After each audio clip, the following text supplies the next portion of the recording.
Allah'a şükürler olsun. Mübarek Ramazan ayının 5. akşamına daxil olduq. Allah təbarək və Teala bugünkü günə qədər hamımıza tövfiq verdi ki, 5 gün mübarek Ramazan ayını dərk edək. İnşallah çalışaq bu Ramazan ayının gecələrinə daha çox əhəmiyyət verək, həmçinin gündüzlərinə əhəmiyyət verək. Rəvayətdə varımızdır ki, İftarınızı açanda Qədir surəsi ilə açın, iftar ağzı bağlayanda da səhər çalın, Qədir surəsinə bitirin. Əgər bu ikisinin arasında, yəni sübh vaxtı ağzını bağlayanda Qədir surəsini oxuyursan axırıncı dəfə, axşam iftarda da Qədir surəsini oxuyub açsan, bu ikisinin arasında Allah təbarək və Teala həmin şəxs üçün Allah yolunda şəhid olanın savabını yazar. Görün nə qədər savabı var. Allah rəhmət eləsin, Ayətullah Keşminin çox gözəl tövsiyələri var. Biri budur ki, deyir, iftar açanda neçə dənə şərtlər deyir, bir də budur. Deyir, iftar açanda bir naz ediyor. Dikən götə əlvə, Bismillahirrahmanirrahim, Allahümme ləkə sumdu və alə rizqikə əftardı və aleykə təvəkkəldi. Bu dedim, naz el Allaha. Deyirən, açmıram ona. O vaxta qədər ki, sən mənə bağışlayasın. Mənə bağışla açsın. Biraz deyir, Allaha naz ediyor. Yəni bu insanın bir də mənəvi halına xəbər verir. Haydi namazı tez tutaraq qaçaq bir tane lazım olsa iftar var orada. 5 dəqiqə problem yoxdur. Amma deyir, iftara açanda da tələsmiyor. Çünki bu vaxta qədər gözləmirsən. Bu vaxta qədər səbr eləmirsən. İndi gəlmişsən iftar sürfəsində. İftar sürfəsində də bunu bir növ elə bir Allaha biraz da yaxınlaşma istəyirsən. Pərverdigara sənin əmrinə qulaq asdırma. Çünki rəvayətdə varımızda oruçdan 2 dəfə sevinəcək. Biri iftar vaxtında, bir də qiyamətin günündə. İftar vaxtında həmd olsun Allaha. Bir günlər sənin əmrinə qulaq asdın, mən oruç tutdum. Amma qiyamətin günündə Allah buyurur ki, oruc mənimdir, mən bu orucun mükafatını verəcəyəm. Allah da ki, ən gözəl mükafat verəndir. Bunun mükafatı nədir? Bəndələr orada görəcəklər. Baxın, bir gün istərdim sizlərin xidmətinə orucun fəlsəfəsi haqqında və hikməti haqqında danışaq. Bilirsiniz ki, orucluq özü bir dənə mənəvi bir aydır, ruhani bir aydır. Gərək bu aydan gözəl istifadə edəsən. Başqa aylarda belə bir şeylər yoxdur. Yatmağın ibadət olsun. Nəfəs alıb buraxmağın sən üçün savab yazılsın. Bu ayda var. İmam Sadiq əleyhissalamdan hədis var. Soruşdular, niyə Allah Teala orucu vacib eləyib? İmam Sadiq əleyhissalam buyurur ki, varlılarla kasıblar bərabər olsun. Çünki varlının süfrəsi zəngindir. Hər şey var qabağında. Amma kasıbın o süfrəsi yoxdur. Deyir, varlılar neçə saat ac qalmaqla, bəlkə bilərdə bir mərhəmət yaranar ki, əlin cibinə salarlar, gedib bir dənə yetim ailəsini sevindirərlər, bir dənə fəqir ailəsini sevindirərlər. Və düşünərlər ki, mən ki bu neçə saat ac qaldım, nə qədər çətinlik çəkdim. Görəsən o aylarla, illərlə ac qalan insanlar nə əzab vəziyyət çəkir. Evinə elədiyi bazarlığın bir hissəsini, bazarlıq eləyə göndərə onun evinə. Olar ki, iftar sürfəsində əlin açıb dua eləsə, həmin insanın bütün problemləri həll olunur. Peyğəmbər sallallahu ki, iftar verin bir-birinizə. Oruç tutanlara iftar verin. Bazen görsə bir məclis qurulur. İftar verirlər. Amma məclisdə oruçdan yoxdur. Oruçdan yoxdursa nə iftar veriləcək? Oruç iftar verilir kimə? Oruç tutanlara. Məclisə getmirsən, heç kim oruçdan yoxdur. Gözləyirlər, bəli, bunlar da xurma ilə götürüb açırlar. Təsəvvür edin, oruçdan bir nəfər molla olacaq orada oturub. Qalanlara hamısı baxırlar sana. Gözlə gəlcənsə, yasını qutarasan, otursunlar, başlasanlar yeməyə. İmam Sadiq əleyhissalam buyurur ki, Allah Teala bu orucu vacib edib varlılarla kasıblar bərabər şəkildə olsunlar. Yəni kasıblarda bu mərhəmət hissini artırmaqdan ötəri. Yəni baxın, bir şəxs vardı, Məcaşi adlı bir şəxs vardı. Gəldi Peyğəmbərin xidmətinə. Dedi, ya Rasulallah, mənim sənə bir neçə sualım var. Diqqətlə qulaq asma. Biri budur. Buyurur ki, haqqı tanımaqlığın yolu nədir? Peyğəmbər salavatullah buyurur ki, haqqı tanımaqlığın yolu özün tanımaqdır. Hədis varımızdır. Mən ərəfə nəfsə fəqət ərəfə Rəbbə.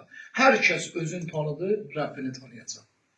Yəni, insan bir dənə daxilinə bir dənə nəzər salsa, gedirsiniz, məsələn, aparata gedirsiniz, uzaya göstərir, insanın daxili orqanlarını göstərir. Təsəvvür elə, bax gör Allah Teala bu dərinin altında, bu ətdə nələr yaratmayıb. Ürək öz qaydasında, mədə öz qaydasında, bütün orqanlar öz fəaliyyətini davam etdirirlər. Bir kəs ki, bunu fikirləşə ki, bunu mənim daxilimdə yaradan kimdir? Zatı pak olan Allah. 21-ci əsrdə yaşayırıq. Elmin inkişaf mərhələsidir. Bugünkü gündə nə qədər robotlar düzəldirlər. Robotun proqramı yüklü bütün işləri icra edir. Amma müəyyən zamana qədərdir. Müəyyən zaman proqram dayandı. Proqramdan getməyəcək. Yəni təzə ona proqram yüklənməlidir. Amma Allah təbarək və təala bu yaradılış aləmində insanı yaradıb, proqramını qoyub və o proqram əsasında ta qiyamət günə qədər davam edəcək. Görün, bir zərrə qədər insanın daxilində artıq bir şey yaradıb, hamısı qaydasındadır. İnsan görəsən buna görə bir də Allaha şükür ki, ilahi səndə məndə hər şey qaydasında yaratdın. Heç nə naqisli yaratmamısan sən. Hər şey qaydasındadır. İkinci sualı nədir? Buyurur ki, haqq ilə razı olmaqlığın yolu nədir? Buyurur ki, nəfsani istəklərlə mübarizə aparasan. Sən bir nəfsani istəklərlə mübarizə aparmısan. Sübh azandan şam azanına qədər. Allahın dediyi əmrə qulaq asmısan. Bu özü nəfslə mübarizə aparmalıdır. Çünki nəfs səndən tələb edirdi yemək. Amma sonun əksinə olaraq ona yemək vermədin. Ona içmək vermədin. Allahın qadağan etdiklərini onu uzaqlaşdırdın. Bir növ nədir? Nəfsivi özünə tabi elədir. İndi bu nəfsivi ki özünə tabi eləmirsən, çalış bu 11 ayda da bunu saxla. Qoy onda da nəfs sənə tabi olsun. Bu ikincisi. Üçüncüsü biri budur ki, haqqın razılığı ilə yaşamağın yolu nədir? Necə eləyək? Buyurur ki, nəfsini qəzəbləndirməklə. Dördüncüsü, haqq yoluna itaət eləməyin yolu nədir? Yəni, bu cavabında biri budur ki, öz nəfsündən hicrət eləmək. Baxın, hicrət müxtəlif cür insan bir yerdən başqa bir şəhərə gedir. Orada ya ruzi qazanmaq üçün gedir, ya bir iştalıcı gedir. Bir də var ki, öz nəfsündən hicrət eləmək. Beşincisi, haqq yolunu öyrənmək nədir? Nəfsi unutmaq. Çünki Həzrət Əleyhisselama bir dənə sual verirlər. Ya Əmir Əl-Muminin, cənnətə neçə addımdır? Həzrət Əleyhisselam ki, cənnətə 2 addımdır. Ya Əmir Əl-Muminin, cənnətə getmək çətindir. Hər adamın işidir cənnət daxil olmaq. Dedi 2 addım. Dedi necə? Birinci addımı nəfsani istəkləri üstündən qoydu, ikinci addımı cənnət əsasın. Ondan sonra buyurdu ki, həqiqəti ünsiyyətlə bağlamaq nədir? Həqiqəti ünsiyyətlə bağlamaq nədir? Cavabında buyurur ki, nəfsindən qorxmaq. Bilginə ki, nəfsin bir dənə sanki yırtıcı bir heyvana bənzəyir. Əgər onu ram eləməsin, səni özü ram eləyəcək. Səni uçuruma aparacaq. Buyurur ki, bunların hamısının öhdəsindən gəlməyin yol nədir? Deyir, Allahla rabitə əlaqəsi bərqələmək və Allahdan köməkli istəmək. Təsəvvür elə, bu qədər sadalıyır, sonda nə qalır? Allahdan köməkli. Yəni, mübarək Ramazan ayında bir dənə düşmənimiz var, o nəfsdir. Deyir, nəfsindən daima mübarizə apar. Nəfsin istəklərinin əksinə əməl elə. Nəfsin istəklərinin əksinə əməl eləməklə Allaha yaxınacaq. Eyni ilə Allahdan da köməkli istər. Baxın, Peyğəmbər salavatullah Məkkədə, 13 il Məkkə dövründə olub, orada Peyğəmbərin risalatını davam etdirib orada, 13 ildən sonra Mədinəyə hicrət edib. Hələ Peyğəmbər Məkkədə olduğu zaman Mədinədən 2 nəfər gəlmişdilər Məkkəyə. Onlara deyirlər ki, bir nəfər ki var, burada Kəbənin yanında oturub ondan kəlmə kəsmiyor. O məcnundur, o sehirkardır. Peyğəmbərə sifat verirlər. Peyğəmbər də oturub Əzər Əsvədində Quran oxuyur. Bu 2 nəfər qulaqlarına bir şey salıb, pambıq salıb ki, Peyğəmbərin səsini eşitməsinlər. Bunlar Kəbənin ətrafında tavaf edib bir anlığa deyirlər. Axı biz Mədinədən gəlmişik Məkkəyə.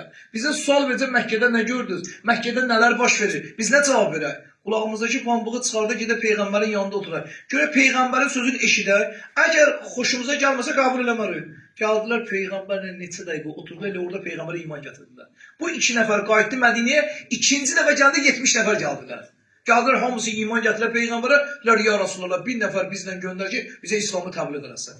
Peyğəmbər salavatullahın o Məkkədə olduğu zaman birinci hicrəti Həbəşistandır. Amma sonradan yavaş-yavaş insanları köçürür hara? Mədinəyə.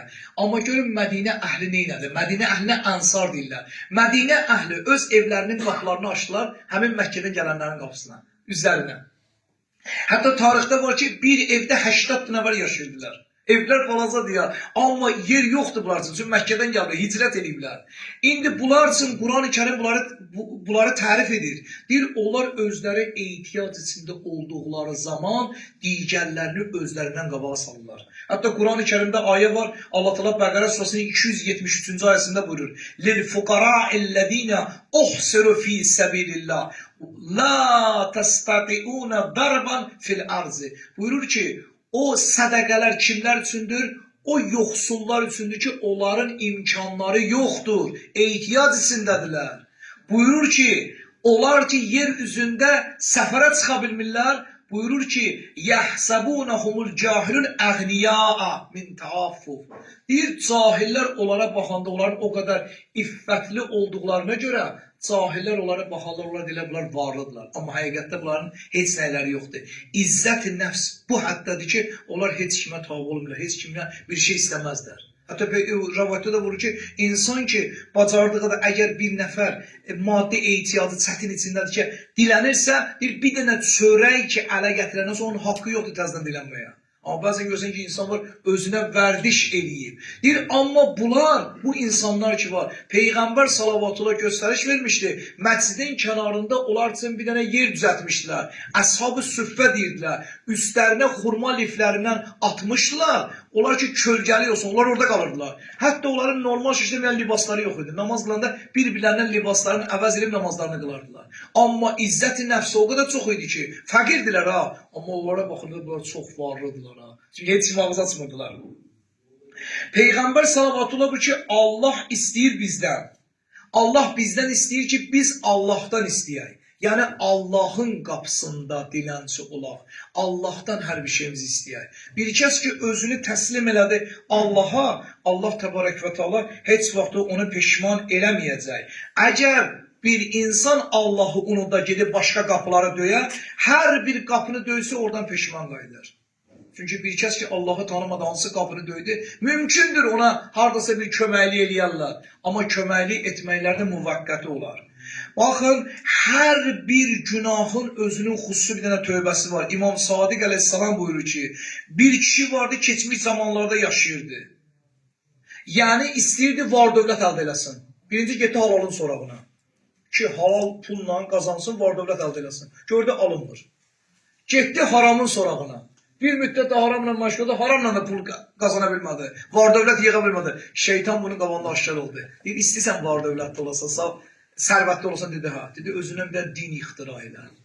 Özünə bir dənə din ixtira ilə, öz başqa müridləri yığ. Bu başladı, özündən bir şey ixtira elədi. Cəmiyyət toplandı bunun başına. O qədər var dövlət yığdı.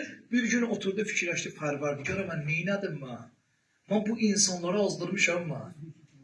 Ondan sonra peşman oldu. Həmin cəmiyyəti ki azdırmışdı, gəldi cəmiyyətin içində belə dedi. Mən indiyənə kimi sizə nəyi demişəmsə, o yalandır və böhtandır. Biz səhv yoldayıq. Onlar da ki, sən indi cahil olmuşsan, vaxtı ikən bizə dediklərin düzüydü. Bunu qəbul eləmədilər. Bu götürdü, özün bağladı bir ağaca, möhkəm zəncirlə. Deyir, o vaxta qədər bu zəncirləri açmaram ki, Allah bunu zəncirlərimi açsın, mənim tövbəmi qəbul eləsin. Allah həmin zamanın Peyğəmbərinə vəhy elədi. Get filan şəxsə mən illərlə də belə qalsın, mən bağışlamayacağım. Niyə? Dinən onun vasitəsilə o insanlar ki, dindən çıxdılar, bunun batil əqidəsinə tabi oldular, ta o vaxta qədər onları qaytarsın həqiqi dinə, ondan sonra bağışlayırım. Bunlar ki, dünyalarını dəyişiblər. Bunları mən necə qaytaracağım mən? Ona görə dinimiz deyir ki, dinin göstərişlərinə dəqiq əməl ediyor. Dəqiqliyinə, özünüzdən təzə bir şey ixtira eləməyin, özünüzdən təzə fətvalar vermiyor. O məsələni ki, bilmirsən, bilən adamdan soruş. Fəs'ala əhlə zikr, in kuntum la ta'lamun. Bilmədiyinizi bilənlərdən soruşun. Həzrət Əli əleyhissalamın çox nurani bir kəlamı var. Əli əleyhissalam belə buyurur. لو لم يتوعد الله على المعصية لكان يجب أن لا يؤسر شكرا لنعمه. Buyurur ki, əgər insanların etdiyi günahlara görə, əgər Allah cəza təyin eləməsəydi, Allahın bəşərə verdiyi neymətlərə görə ona şükr etmək vacibi bir əmrdir. Çünki deyir, fərz eləyək ki, Allah təala günaha görə cəza təyin eləməyib. Amma Allah ki, bizə neymət verib ha. Bu neymətə görə daima Allah'a şükür etməliyik, yoxsa yox. Bizə vacib olunur ki, Allahın verdiyi neymətlərə biz şükür eləyək. Əbu Zər Qəffarın adını eşitmişsiniz. Peyğəmbərin sahabəsidir. Rəbəzəyə sürgün olundu. Əbu Zərin dostlarından biri ona məktub yazdı. Əbu Zər, mənə moizə elə. Əbu Zər bir dənə cümlə yazdı. Həyatda ən sevdiyin, məhəbbət elədiyin, əzizlədiyi və zülm eləmə. Bu məktubu göndərdi əmin adamsın. Bu məktubu şəxs açdı, oxudu. Dedi, bu nədir? Mən bunu başa düşmədim. Necə yəni insan birinə ki məhəbbət elədi, birini ki əziz tutdu, sevdiyi adama necə insan zülm eləyə bilər? Əvəzində cavabın yazı Əbu Zər mənə izah ver. Əbu Zər deyir ki, həyatda ən çox sevdiyin, məhəbbət elədiyin, əzizlədiyin şəxs özünsən, özünə zülm eləmə. Özünə zülm eləmə. Nə ilə zülm eləsən? Etdiyin günahlarla. Bu günahlar yükü səni uçurma tərəf aparır. Məgər bu Ramazan bizə kömək eləmir ki, biz günah yükünü özümüzdən uzaqlaşdıraq. Ramazan bizə bu kömək edir də. Günah yükünü boşaldaq ki, o tərəfdə bizim üzümüz ağ olsun. Günah yükü ilə Allahın huzuruna getsin. Hansı üzlə deyəcəm, Pərverdigara mənə bağışla. Allah deyir ki, mən səncə şərait yaratmışam. Sən bu aləmdə niyə mənim sözümə qulaq asmırdın? Niyə mənim dediyimin əksinə gedirdi o? İndi ki, bunun cəzasını gərək sən özün çəkəsən. İmam Sadiq Aleyhisselam belə buyurur. İza hamamtə bi məsiyyəti fəla yəf'alaha fə innəllaha təbarək və teala rubbama atlə'al alə abdi və huvə ala şeyin min məsaibi və yəqulur. Bu ki, əgər hər bir kəs ki, günah edəndə bunu bir dənə düşünməlisən. Mən ki, günah edirəm, günah edəndə Allah məni görür. Görün, Allah nə buyurur? Deyir ki, günah eləyəndə, günah səhnəsinə baxın, bir günə ki, Allah səni görür. Allah belə buyurur. Və izzəti və cəlali, and ola izzət və cəlalıma, la əxfirulləkə əbədən. Mən səni heç vaxtı bağışlamayacağım. Deyir, günah eləyəndə bir Allahı nəzərə alın. Allah səni görür. Heç kim yoxdur. Bir dənə bəşər yoxdur sənin yanında. Allah ki, sənin yanında hazırdır. Allah ki, səni görür. Bir gün Həzrəti Nuh əleyhissalam, baxın Allahın ulləzm peyğəmbəridir. Bir dənə yolda bir iti gördü. Dedi, bunun nə çirkin üzü var. Xoşa gəlməyən sifəti var. Allah tərəfindən xitab oldu. Ya Nuh, mənim yaratdıqlarımı irad edirsən. Nuh neçə il ağladı. Nuh ləqəbi ondan götürüldü. Nuh, yəni Nuh'a deyən, ağlayan. O qədər ağladı. Allah buyurdu ki, ya Nuh, nə qədər nalə çəkəcəksən sən? Təsəvvür edin, Nuh o boyda 2350 il ömür eləyən, 950 il təbliğ eləyən Allahın lazım peyğəmbəri bir dənə dediyi sözə görə neçə il ağladı. Biz gün ərzində nə qədər xoşa gəlməyən sözlər ağzımızdan çıxardırıq. Alver olmur, nasıza deyirik. Görsən, Allah təala bir daşı mənim başıma salıb. Başqaları şah kimi yaşayırlar, mən elə gərək bu şeyin içində olam. Bir dənə nasaza insanlarla hər bir şeyini aparır. İnsan daima Allah'a şükür etməlidir.